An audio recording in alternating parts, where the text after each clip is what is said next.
मुद्राओं का अपना विज्ञान है और उनका अपना एक तरीका है आपको शक्ति प्रदान करने का।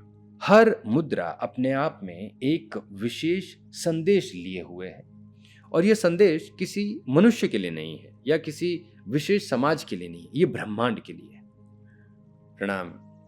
आपके लिए और आपके सभी प्रियों के लिए बहुत प्रार्थना है। आज का अभ्यास एक विशेष मुद्रा को लेके है, गणेश मुद्रा। और इस मुद्रा के विषय में प्रश्न है कि इसे कैसे किया जाता है और इसका लाभ क्या है। तो दोनों रूप से समझेंगे हम इसका। आपकी फिजिकल बॉडी पे इसका क्या लाभ है और आपके स्पिरिचुअल बॉडी को ये किस प्रकार से प्रभावित करती है। मुद्राओं का अपना विज्ञान है और उनका अपना एक तरीका है आपको शक्ति प्रदान करने का। जैसे आप प्राणायाम करते हैं उसी प्रकार से आपको मुद्राओं को समझना होगा। प्रत्येक मुद्रा अपने आप में पूरी है और वो एक विशेष शक्ति आपको प्रदान करती है। ये ऐसे ही जैसे आप जब भोजन करते हैं तो अगर आप फल ले रहे हो तो सेब अपने आप में पूरा है लेकिन उसका एक विशेष लाभ है। ऐसे ही केला है, ऐसे ही अंगूर है, ऐसे ही फिर बाकी जो फल है अपने आप में भी पूरे हैं, फिर आपको एक विशेष लाभ देते हैं। मुद्राओं को भी इसी प्रकार से समझो। हर मुद्रा को करने का तरीका अलग है, उसका समय भी अलग होगा, उसकी दिशा भी अलग होती है, लेकिन जो लाभ है, जो उसका फल है, उसका जो रस है वो बिल्कुल अलग होता है।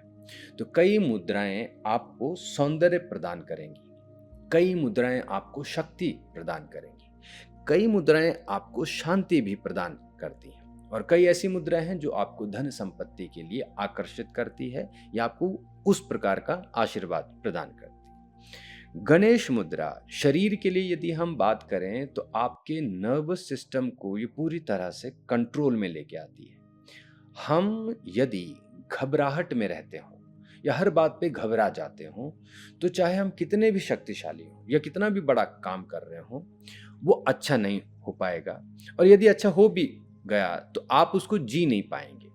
आप याद रखें, यदि आप घबराते हो, यदि आपका नर्वस सिस्टम कमजोर है तो आपका शरीर कमजोर होगा, इसका प्रभाव आपके मन पर भी पड़े। तो दोनों का शक्तिशाली होना बहुत आवश्यक है, दोनों के ऊपर आपको काम करना होगा।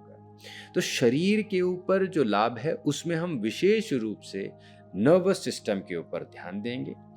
उसको लक्ष्य बनाते हुए गणेश मुद्रा का आपको गहरा अभ्यास करना चाहिए, ये पहली बात। दूसरा, आप इसको समझें आपके आध्यात्मिक जीवन में। आध्यात्मिक जीवन में आपको लगातार आगे बढ़ना होता है, लगातार ज्ञान प्राप्त करना होता है और ऐसी स्थिति में आना होगा जहां आप अंधकार में ना हो, भ्रमित ना हो। आप जो भी कर रहे हो, जो भी सोच रहे हो, उसमें आपको बहुत स्पष्ट होना होगा। वो स्पष्टता आपको गणेश मुद्रा देती है। ये आपके मन को, आपकी बुद्धि को, आपकी आत्मा के सोचने के या काम करने के तरीके को स्पष्ट बना देगी। आपने यदि मानो एक दिशा ली है कि मुझे अब उत्तर की तरफ जाना है, तो कई बार क्या होता है कि आप चल रहे होंगे कि थोड़े समय बाद फिर आप सोचने लग जाएंगे कि यहीं जाना था या कुछ और करना है या मैं पहले कुछ खत्म करके आ जाऊं।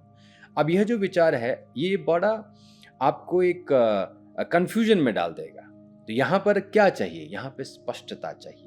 जहाँ जा रहे हो वहाँ आप अवश्य जाएं और उस कार्य को पूरा करें। तो ऐसा हमारा मन कैसे बने, ऐसा हमारा शरीर कैसे बने, या फिर हम ऐसा कैसे हो जाएं कि हम सदैव स्पष्ट हों, वह शक्ति आपको गणेश मुद्रा देगी। तो दो चीजें हमने समझी हैं। शारीरिक रूप से आप किस प्रकार अपने नर्वस सिस्टम पे काम करते हो और आध्यात्मिक शरीर पर जब आप काम कर रहे हो तो उसमें स्पष्टता, उसके ऊपर हम काम करेंगे। दोनों ही शक्तियां आपको गणेश मुद्रा प्रदान करेगी। अब गणेश मुद्रा को करने का तरीका समझते हैं। दोनों हाथ की मुद्रा है। आपको इस प्रकार से हाथों को बाहर लेके आना होगा। फिर पहले शुरुआत करेंगे आप अपने बाएं हाथ से जो नीचे रहेगा, दायां हाथ ऊपर रहेगा। अब इन दोनों हाथों को इस प्रकार से आपने बांधना है। जब आपने इसको बांधा तो हर उंगली साथ में रहेगी। फिर दोनों अंगूठे दाएं बाएं भाग से अंदर की तरफ इस प्रकार का आकार ले लेंगे। अब इस मुद्रा को स्थिर रखना है नाभि के पास। अब देखें, जब आप गणेश मुद्रा कर रहे हैं और किसी विशेष लाभ के लिए कर रहे हैं, तो आपको आपकी जो जगह है उसके ऊपर भी ध्यान देना होगा। शांत जगह हो, स्वच्छ जगह हो, वहां पर बैठकर इसका अभ्यास करना है। आप नीचे मैट पर बैठ के इसका अभ्यास कर सकते हैं, चेयर पे बैठ के, सोफे पे बैठ के इसका अभ्यास कर सकते हैं, पर सबसे महत्वपूर्ण होगा आपका स्थिर होना, बैलेंस होना। श्वास जो है बड़े सरल होंगे, आंखें बंद होंगी, जिससे आप और ध्यान लगा सकें इस मुद्रा पर। और शुरुआत में ईस्ट, उत्तर की दिशा, उसको देखते हुए आप इसका अभ्यास करो। सुबह का समय बड़ा अच्छा माना जाता है, तो सुबह इसकी आप ट्रेनिंग करना शुरू कर सकते हैं। फिर धीरे धीरे दोपहर में भी या फिर संध्या काल में भी इसका अभ्यास किया जा सकता है। एक बार में कम से कम आपको इसका अभ्यास 10 मिनट का अवश्य करना चाहिए। जैसे आपने बाएं हाथ को नीचे रख के इसका अभ्यास किया, वैसे ही दाएं हाथ को नीचे रख के इसका अभ्यास करना चाहिए। मुद्रा करते समय सरल बने रहें। लक्ष्य भी याद रखें कि शरीर को भी आपने एक विशेष शक्ति देनी है। कई बार जीवन में ऐसे काम होते हैं जो बहुत कठिन होते हैं, लेकिन आपने उनको लक्ष्य बना रखा है।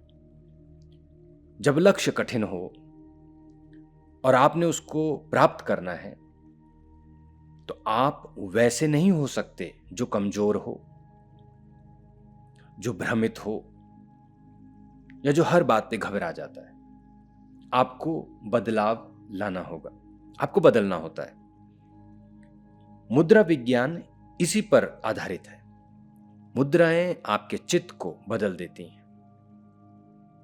आप किसी के आगे खड़े हों और आप उसे प्रणाम कर दो, आप देखोगे कि दूसरे व्यक्ति का चित्त आपके प्रति बदल जाएगा। एक प्रणाम करने से आप सोचिए किस प्रकार से आप प्रभावित करते हैं। ऐसे ही मुद्राएं ब्रह्मांड के लिए एक संकेत है। यह आपका जो आपने लक्ष्य बनाया है उसको एक बीज रूप में ब्रह्मांड में बो देती हैं। और ये मुद्राएं ऐसा नहीं है कि अब शुरू की गई हैं, इनका उद्गम जो है बड़ा प्राचीन है। आदिकाल से इनका अभ्यास हो रहा है। हर मुद्रा अपने आप में एक विशेष संदेश लिए हुए है, और यह संदेश किसी मनुष्य के लिए नहीं है या किसी विशेष समाज के लिए नहीं है, ये ब्रह्मांड के लिए है। तो इसीलिए जो भी मुद्रा आप करते हैं उसका कनेक्शन किसी व्यक्ति विशेष से नहीं है, किसी वस्तु विशेष से नहीं है, वो सीधे सीधे आपका और यूनिवर्स का एक कनेक्शन है। आपकी और ब्रह्मांड के साथ एक अच्छी वार्तालाप है। जितनी सुंदर ये बात होगी उतना अच्छा आपको परिणाम प्राप्त होगा। ये बात याद रखनी है आपने। मुद्राओं में आपको बहुत प्रेशर नहीं देना होता, बार बार प्रार्थना नहीं करनी होती। एक बार आप इस बात को समझ गए तो बस आपने इस मुद्रा को बना के रखना है और समय देना है। अच्छा नियमित अभ्यास करोगे तो इसका लाभ आपको अवश्य प्राप्त होगा।